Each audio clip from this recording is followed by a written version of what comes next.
होगा कि कई लोगों के नसों में ब्लॉकेज हो जाते हैं, दर्द हो जाता है, दर्द होता है। तो ऐसा क्यों होता है? इसी सवाल के जवाब के लिए हमारे आज के जो मेहमान हैं वो है डॉक्टर बिस्मिल चौधरी जी, जिनको आप सभी लोग जानते हैं और आपने काफी सराहा है।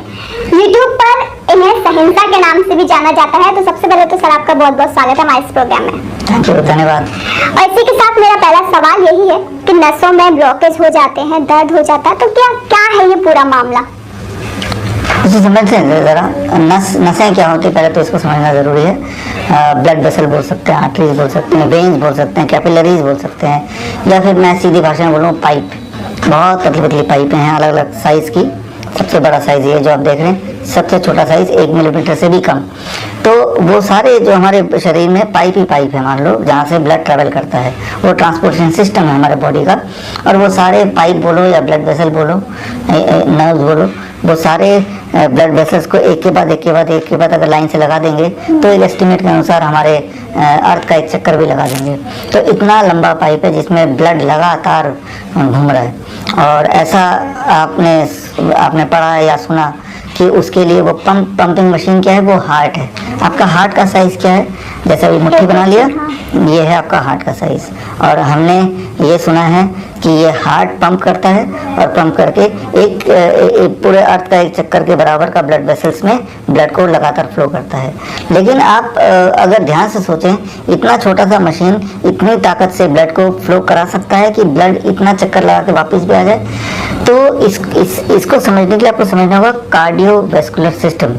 ये हार्ट अकेला ही ब्लड को पंप नहीं करता है। हार्ट तो सिर्फ इतना पंप करता है कि हार्ट से बाहर ब्लड फेंकता है। वो इतना पंप करने की ताकत तो उसमें है, उससे ज़्यादा नहीं है। तो बाकी जो सर्कुलेशन कैसे होता है? बाकी सर्कुलेशन होता है जो ब्लड वेसल जिसकी हम बात कर रहे हैं, वो जहाँ से जिसकी हम बात कर रहे हैं, कार्डियोवैस्कुलर सिस्टम। हाँ, वो जो ब्लड वेसल है, वो ब्लड वेसल ही स्क्वीज होते हैं। स्क्वीजिंग एक्शन होता है। जैसे मान लो आप किसी टॉवल को निचोड़ते हैं, वो स्क्वीजिंग एक्शन होता है। वो स्क्वीजिंग एक्शन से ब्लड आगे जाता रहता है, राइट। और जैसे हार्ट में 4 वॉल्व होते हैं, राइट, पूरे बॉडी में हर थोड़े दूर बाद ब्लड वेसल्स में वॉल्व्स होते हैं। वो ब्लड को कंट्रोल करते हैं, ब्लड के फ्लो को कंट्रोल करते हैं। जिस तरह से आपके रोड में ट्रैफिक लाइट्स होते हैं थोड़े दूर बाद, जो ट्रैफिक को कंट्रोल करते हैं, कहाँ से ट्रैफिक आना है, कहाँ पे ट्रैफिक रोकना है, ये सारी सिस्टम कंट्रोल होता है। क्यों होता है? ताकि एक्सीडेंट ना हो जाए, इसीलिए होता है। ठीक उसी तरह से हमारे जो इंटरनल ट्रांसपोर्टेशन सिस्टम है, जिसे आप ब्लड वेसल बोलते हैं,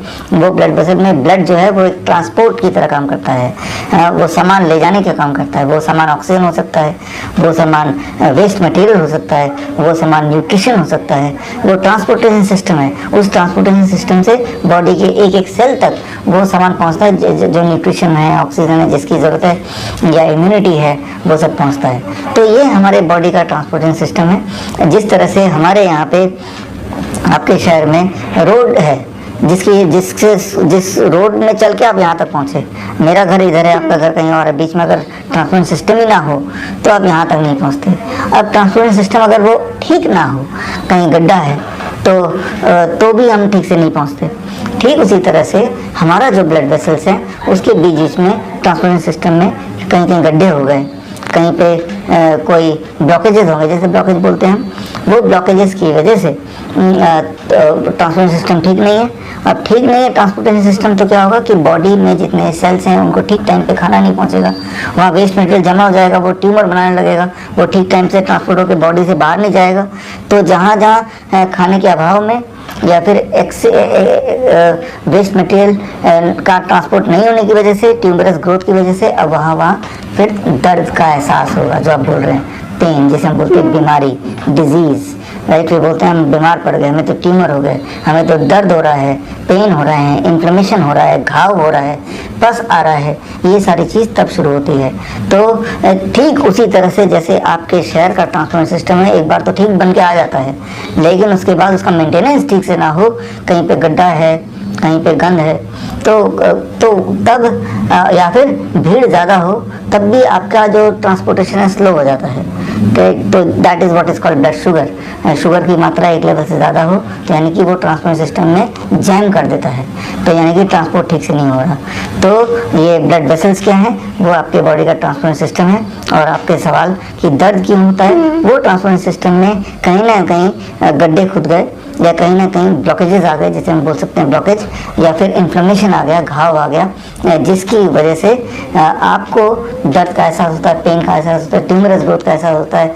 तो जितनी सारी बीमारियां आप जानते हैं, चाहे वो हार्ट डिजीज हो, चाहे वो कैंसर हो, उसका जो बेसिक अगर आप कॉज देखें, वो आपका जो बेसिक ट्रांसपोर्टेशन सिस्टम है, उस ट्रांसपोर्टेशन सिस्टम में कहीं ना कहीं कुछ इस तरह की खराबी आ गई।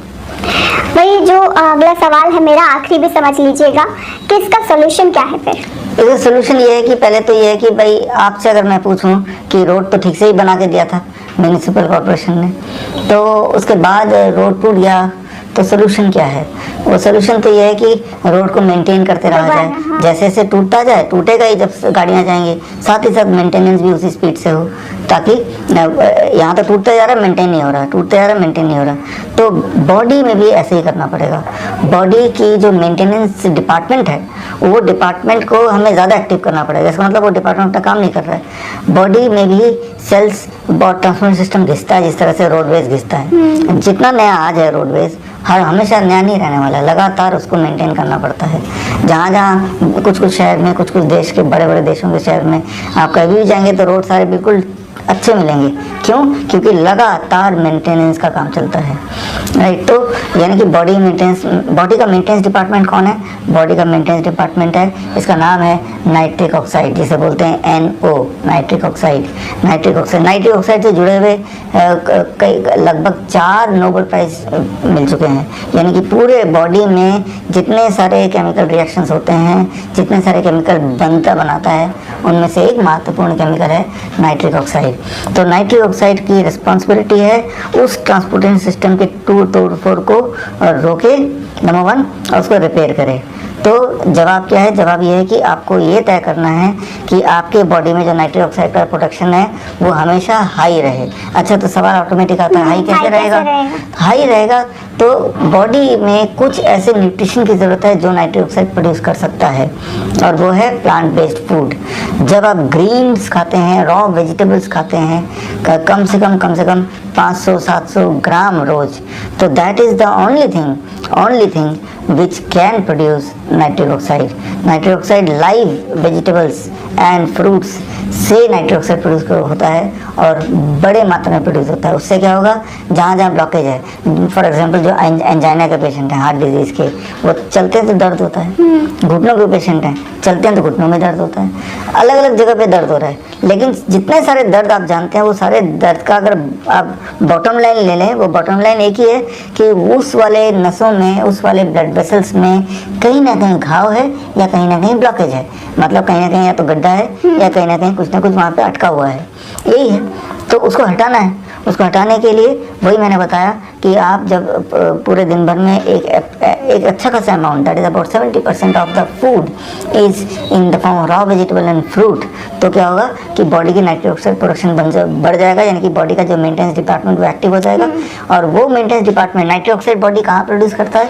ये ब्लड वेसल जो है, ब्लड वेसल का जो इनर लेयर है, जिसे बोलते हैं एंडोथेलियम लेयर, इस एंडोथेलियम लेयर में नाइट्रिक ऑक्साइड प्रोड्यूस होता है।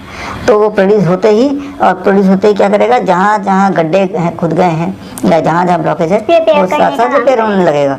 आपको कैसे पता चलेगा कि ठीक हो रहा है? आपका दर्द कम होने लगेगा, एनर्जी बढ़ जाएगी, समझ आ जाएगा कि भाई सब रिपेयर चालू हो गया।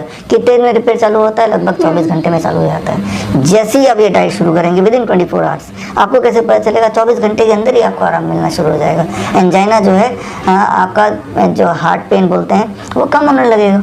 यानी कि बड़ी तेजी से काम शुरू हो गया है मेंटेनेंस डिपार्टमेंट का। ये काम जो मेंटेनेंस डिपार्टमेंट का, वो जीवन भर चलना चाहिए, क्योंकि कोई सड़क कितनी मजबूत क्यों ना हो, जैसे मेंटेनेंस खत्म होता है, अल्टीमेटली वो टूट के खराब ही होना है। तो maintenance is a life long process, is a continuous process of the body. और इससे कोई भी बीमारी, जितनी बीमारियों का नाम आपने सुना है, वो सारी बीमारियां ठीक हो सकती हैं, और इसी से ठीक हो सकती हैं। There is no other way. हाँ, साथ में थोड़ा सनलाइट हो जाए, थोड़ा फ्रेश एयर हो जाए, तो इस मेंटेनेंस डिपार्टमेंट और तेज़ी से काम करता है। बस इतना ही इसका सोल्यूशन है, और ये परफेक्ट सोल्यूशन है। आफ्टर ऑल इसको 4 नोबेल प्राइज मिले हैं। बिल्कुल। तो सर बहुत बहुत शुक्रिया सर, इतना कीमती वक्त और जानकारी देने के लिए। थैंक यू, धन्यवाद।